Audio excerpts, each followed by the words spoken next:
Good afternoon student. बच्चों, आपके final examination का जो लास्ट चैप्टर है वो है चैप्टर 18। मैं आज आपको चैप्टर 18 का पूरे लेसन का सारांश मैं आपको समझा दूंगी। मतलब शॉर्ट फॉर्म में पूरे लेसन में क्या हुआ है इसका पूरा सारांश मैं आपको समझा दूंगी। 1 वर्ड आंसर आपको भेजा गया है, इसका सिर्फ 1 वर्ड आंसर आएगा और इसके शब्दार्थ। तो उन चीज़ों को आपको अपनी कॉपी में नोट डाउन करना है और उनको याद करना है। तो सच्ची तीर्थ यात्रा है जो ये लेसन के बारे में जो भी चीज़ें हैं शॉर्ट फॉर्म में सारी चीज़ें मैं आपको बताऊंगी, जिसको बोला जाता है सारांश। तो इस लेसन का सारांश क्या है? एफिम और एलिशा दोनों घनिष्ठ मित्र थे। दो लोग थे, एक जन का नाम था एफिम और एक लोग का नाम था एलिशा। दोनों घनिष्ठ मित्र थे, मतलब बहुत अच्छे मित्र थे। यहाँ पे भी देखिए एलिशा नाम के 2 व्यक्ति थे, दोनों घनिष्ठ मित्र थे। एफिम धनवान था पर एलिशा अपने मित्र की तरह संपन्न नहीं था। 2 मित्र थे, एक का नाम था एफिम और एलिशा, दोनों घनिष्ठ मित्र थे। तो एफिम क्या था? वो बहुत पैसे वाला था, लेकिन एलिशा उतने ज़्यादा पैसे वाला नहीं था। तो वो दोनों यरूशलेम की यात्रा के लिए निकले। दोनों कहाँ निकले थे? यरूशलेम की यात्रा। दोनों मित्र एक साथ यरूशलेम की यात्रा के लिए निकले। वो दोनों जाना चाहते थे वहाँ पे यरूशलेम। तो दोनों ने एक प्रोग्राम बनाया कि चलो हम लोग यरूशलेम चलते हैं। तो दोनों यरूशलेम चले। उसके बाद क्या हुआ? रास्ते में वे एक गांव में पहुंचे जहां एक झोपड़ी में 3 प्राणी मरणासन स्थिति में थे। मतलब वो एक रास्ते में जब वो पहुँचे तो वहाँ पे एक गांव था। मतलब रास्ते में जाते जाते जब वो बहुत आगे बढ़े तो वहाँ पे उनको एक गांव मिला। तो एक गांव पे उन्होंने क्या देखा कि एक वहाँ पे स्त्री है, एक औरत है जो पूरी मरणासन। वहाँ पे 3 प्राणी हैं, 3 लोग रहते हैं जो तीनों ही मरणासन होता है, मतलब मरने की स्थिति में। मतलब अब मर जाएंगे, तब मर जाएंगे, यही हाल होता है कि कभी भी मर सकते हैं। तो उनकी स्थिति ये थी। वो 3 लोग थे जो एकदम भूख के मारे, उनका ये हाल क्यों हुआ था? भूख के मारे उनको खाना पीना नहीं मिल रहा था। तो एलिशा ने उन्हें खाने को रोटी दी और उनकी सेवा में लग गया। तो एलिशा जो था वो उनको खाने के लिए रोटी दिया और उनकी सेवा में लग गया ताकि वो फिर से एकदम अच्छे से हो जाएं। उसका सारा धन वहीं खर्च हो गया। जो एलिशा था, एलिशा का क्या हुआ? एलिशा के पास तो ज़्यादा पैसा भी नहीं था, ज़्यादा अमीर तो एफिम था, लेकिन एलिशा ने क्या किया? उन लोग की सेवा की, क्योंकि वो पति पत्नी और एक बच्चा था। तो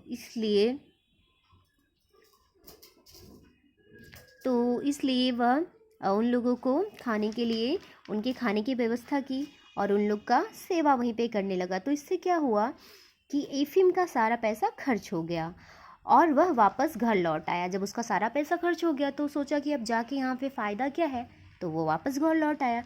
उधर एफिम यरूशलेम पहुँच कर भी शांति से प्रार्थना नहीं कर सका।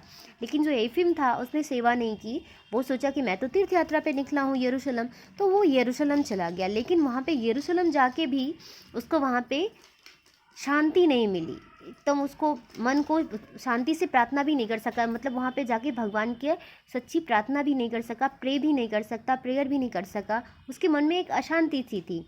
उसे अपने धन के चोरी होने की चिंता सता रही थी। वो सोचा मैं इतना सारा पैसा लेके आया हूँ, कहीं किसी ने चुरा लिया, कहीं खो गया। तो उसको ये सारी चिंताएं थी जिसके वजह से वो बेफिक्र होके जाके प्रार्थना भी नहीं कर सका। वहाँ गिरजाघर में उसे एलिशा के होने का आभास होता रहा। उसको ऐसा लगा कि गिरजाघर मतलब जो चर्च होते हैं वहाँ पे उसको लगा कि यहाँ पे एलिशा है। उसको ऐसा आभास हो रहा था, मतलब ऐसा उसको लग रहा था कि वह एलिशा वहाँ पे है। जब एफिम वापस लौटा तो उसी झोपड़ी में ठहरा जहाँ वह अपने मित्र को छोड़कर आगे बढ़ गया था।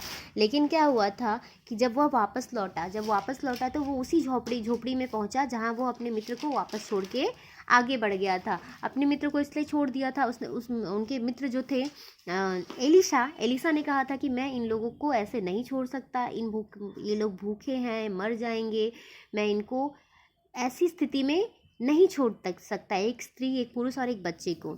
तो वो वहीं पे उनकी सेवा के लिए रुक गया। लेकिन जो एफिम था वो आगे बढ़ गया था। तो एफिम वापस जब आया तो वो वहीं झोपड़ी में वापस आया जहाँ वो अपने मित्र को छोड़ के आगे बढ़ गया था। उन लोगों ने एफिम की आवाभगत की और उस अजनबी की जमकर प्रशंसा की जिसके कारण उनके प्राण बचे थे। अब एफिम से उन्होंने एफिम की खूब मतलब खातिरदारी की, आवाभगत किया। वो उनके बोला जाता है ना, जो हमारे मेहमान होते हैं वो भगवान के समान होते हैं।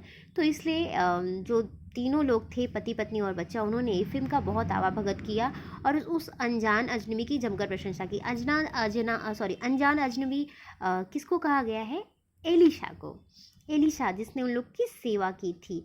क्यों क्यों इसलिए सेवा की थी ताकि क्योंकि वो मरने वाले थे और उसी की वजह से उनकी प्राण बची, उनकी जान बची। वो तीनों एकदम अच्छे से थे, इसलिए उनकी बहुत प्रशंसा की।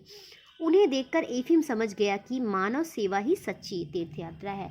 तो उसको देख के ये समझ गया एफिम कि जो मानव सेवा जो होती है वही सच्ची तीर्थ यात्रा होती है। इंसान ना कई कई बार न मन की शांति के लिए बहुत दूर दूर जाता है तीर्थ यात्रा करने। यहाँ चारों धाम की कहीं कहीं मतलब जितने बड़े बड़ी जगह होती हैं वहाँ पे जाता है सिर्फ अपने मन की शांति के लिए तीर्थ यात्रा करने। बहुत सारे पैसे भी इंसान खर्च कर देता है, लेकिन क्या होता है, कभी कभी होता है ना, मन शांत नहीं होता क्योंकि लगता है हमने कुछ अच्छा काम नहीं किया। लेकिन आप जब एक अच्छा काम करोगे, किसी एक ऐसे इंसान की मदद करोगे, किसी एक असहाय व्यक्ति की मदद करोगे जिसका कोई नहीं है, जिसका वो कुछ नहीं कर सकता, तो ऐसे में आपको लगेगा कि आप सच में आपने कोई एक तीर्थ यात्रा की है, आपने भगवान को पा लिया है। तो हमेशा कोशिश करिए अपने से जो छोटे हैं, हमारे जो गरीब हैं, जो जिनको खाने के लिए नहीं मिलता, तो ये नहीं मैं बोल रही हूँ कि बहुत ज़्यादा आपको मदद करनी है, ऐसा कुछ नहीं। आपसे जितना बन पड़ता है, आपसे थोड़ा बहुत आप जिसको भी देखिए तो उनकी मदद कीजिए, क्योंकि मानव जो सेवा होती है, जो इंसानों की सेवा होती है, वो सच्ची तीर्थ यात्रा होती है। वो बोला जाता है ना, भूखे को भोजन और जिनको वस्त्र नहीं होता है उनको कपड़े देने चाहिए। तो वो लोग तो ये भी नहीं हमसे मांगते हैं ना कि हमको नए कपड़े दो, उनको तो जो दे दो वो उसी में खुश रहते हैं। तो ये पूरे लेसन की कहानी है, मानव सेवा ही सच्ची तीर्थ यात्रा है। तो हमेशा दीन दुखियों की सेवा करनी चाहिए। जो दुखी हैं, जो दीन हैं, जिनका कोई नहीं है, जो असहाय हैं, ऐसे लोगों की सेवा करनी चाहिए। तो ये पूरा सारांश हो गया लेसन का। आप लोग इस लेसन का मैंने आप लोग को 1 वर्ड आंसर भेज दिया था। जैसे एफिम और एलिशा कहाँ जाना चाहते थे? तो यरूशलेम। तो ये सारा, और आपको इसका शब्दार्थ भी पढ़ना है। शब्दार्थ पढ़ने के बाद जो 1 वर्ड आंसर भेजा गया है, 1 वर्ड आंसर लिख लीजिए। और ये हो गया सिलेबस ख़त्म। अब आप लोग रिवीजन स्टार्ट करिए। रिवीजन के लिए मैं आपको बता दूंगी कब रिवीजन शुरू करना है।